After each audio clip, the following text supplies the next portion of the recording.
Fala galera, saudações vascaínas, começando mais um vídeo aqui no canal. Eu sou o Juninho, você está no canal Machão da Gama. Vamos começar mais uma semana, vamos falar de Vasco da Gama. A semana que não começa legal, né? Por conta da derrota de ontem à noite, no fim de domingo. O Vasco perde por 2-0 para o São Paulo. Inclusive esse vídeo aqui vai ser também uma espécie de pós-jogo, né? Porque acabou que eu nem gravei ontem depois que a partida terminou. Fiquei realmente chateado com a derrota. Não era uma derrota que eu estava esperando. Achei eu que o Vasco ontem venceria até com certa tranquilidade a equipe do São Paulo, mas tem dia que as coisas não dão certo, né? Tem dia que dá tudo errado, não tem jeito. Eu não vou nem rodar a vinheta, nada. Já vou começar falando aqui desse jogo, né? Desse pós-jogo. Acho que aquele pênalti, né? No último minuto do primeiro tempo mudou tudo. É um pênalti que não dá pra gente dizer que o árbitro errou, porque é meio que uma loteria, né? Esse tipo de jogada. Em vários jogos o juiz não marca nada e de vez em quando marca. Então pode ser marcado como não pode. É um lance muito interpretativo, depende do humor do árbitro ali no dia. Mas a partir do momento que o VAR chamou, já ficou na cara que o pênalti seria marcado. E eu acho que esse pênalti, né, mudou a história do jogo completamente. O Vasco não fez um primeiro tempo ruim. Eu acho que o São Paulo até começa melhor o primeiro tempo, mas depois o Vasco toma o controle ali do jogo. O Nuno perdeu a oportunidade, teve cabeçada na trave do Ryan. O Vasco amassou ali o São Paulo, acho que na segunda parte do primeiro tempo. Mas no último lance do primeiro tempo, um pênalti, o Lucas Moura vai e faz 1-0 e o Vasco vai com esse 1-0 por intervalo, né? E eu até achei de verdade que, cara, pelo menos empatar o jogo o Vasco iria conseguir por conta do volume de jogo. E o Vasco volta também para o segundo tempo, amassando o São Paulo, né? Amassando. O nosso colombiano Andrés Gomes perdeu ali umas 3 oportunidades de gol, né? O Vasco abusou de perder gols e acabou, enfim. Tem dia que a bola não quer entrar, né? Ontem foi um dia daqueles, a bola não quis entrar, o Vasco não foi bem e, enfim, acaba com essa derrota aí, que é como um balde de água fria, né? Porque tava todo mundo muito empolgado, todo mundo muito confiante, um momento muito bacana, o Vasco dependia só de si para entrar no G7, né? Era ganhar ontem e ganhar depois de amanhã do Botafogo. O Vasco estaria ali na zona de classificação para Libertadores. Um balde de água fria, né? O Vasco dá uma estagnada agora após essa derrota para o São Paulo. Mas eu acho também, meus amigos, que não é pra gente entrar num desespero e começar a achar que voltou à normalidade, o time é isso aí mesmo, não sei o quê. Eu acho que ontem foi um dia ruim de uma oscilação natural de uma equipe. O Vasco não vai ganhar todos os jogos, pô. Maravilha seria, né, se o Vasco ganhasse todos os jogos, mas isso não acontece no futebol. Até times mais preparados, né, com elenco melhor, tropeça. Isso vai acontecer com o Vasco também. Então eu acho que não é para entrar em desespero. Eu acho que é uma oscilação normal de um time que ainda está em formação, um time que está trocando o pneu com o carro andando, né? A gente há 3 meses atrás, a gente tinha um time muito fraco.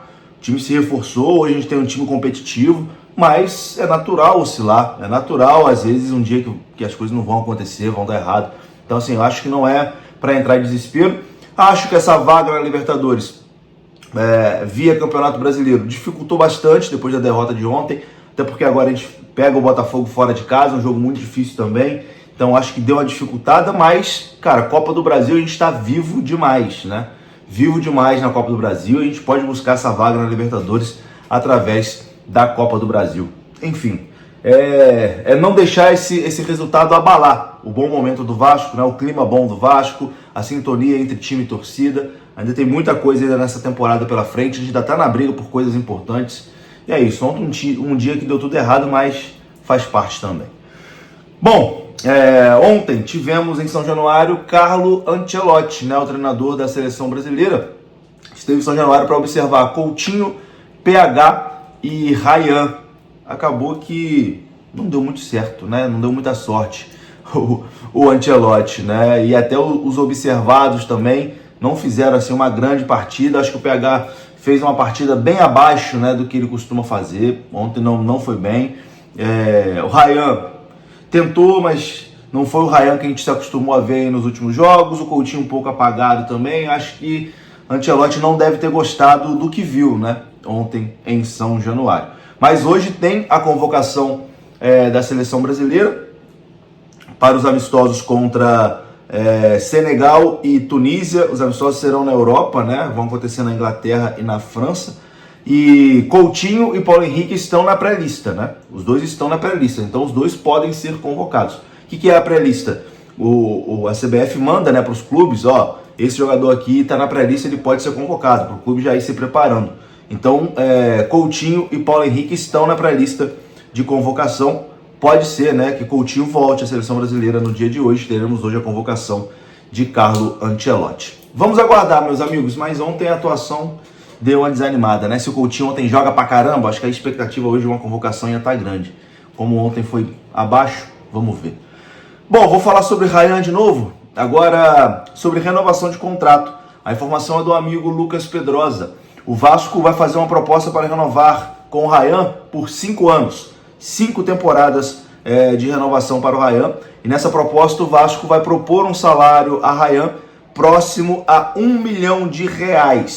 O projeto do Vasco visa a maturação do atleta para que ele não vá para a Europa e retorne cedo, como aconteceu com algumas promessas do futebol brasileiro. O Vasco também pensa em uma convocação para a Copa do Mundo com ele seguindo no Brasil. Então o Vasco tem esse projeto para o Ryan, para ele continuar no Brasil, para ele continuar no Vasco, não deixar o Vasco. Vai oferecer 5 anos de contrato para o jogador e salário aí na casa do R$1 milhão, que é mais ou menos o que os principais jogadores do Vasco ganham hoje, né? Então o Vasco vai elevar o Ryan para esse salário do nível ali dos principais jogadores, né? Coutinho, Verratti, Léo Jardim, enfim, merecido, né? Merecido. Futebol é isso. Eu sei que tu vai pensar, caraca, R$1 milhão é muito dinheiro. E é mesmo, mas no futebol a coisa tá funcionando assim, né? Vamos acompanhar também esse processo de renovação do Ryan. O Vasco, e aumentando o salário também aumenta a multa, né? A multa rescisória. O Vasco joga essa multa lá em cima para ficar mais difícil para os europeus tirarem o Ryan daqui. Meus amigos, é isso, né? É isso. Antes de ir embora, vou mostrar aqui a nova camisa da capa, né? A última camisa da capa para o Vasco da Gama. Essa camisa será utilizada apenas uma vez no jogo contra o Internacional, em homenagem aos 25 anos da linha Combat 2000, né? Que fez muito sucesso ali nos anos 2000. E a capa relançou ali de alguns clubes. A camisa do Vasco está aparecendo na sua tela, a cruz centralizada. A cruz centralizada ali, como se fosse a bandeira do Vasco, né? Tem uma outra foto ali que dá para ver melhor, com outros clubes, né, patrocinados pela capa. Tem ali o Genoa, tem o Racing, enfim, Valladolid também. Camisa Combat 2000, aparentemente ficou bacana, hein? Aparentemente ficou bacana. É uma pena que aparentemente não será comercializado, né? Não vão vender essa camisa, será utilizada no jogo contra o Internacional e depois deve ir a leilão, bem provavelmente. É isso, meus amigos, vou ficando por aqui. Um grande abraço, saudações, até a próxima. Fui!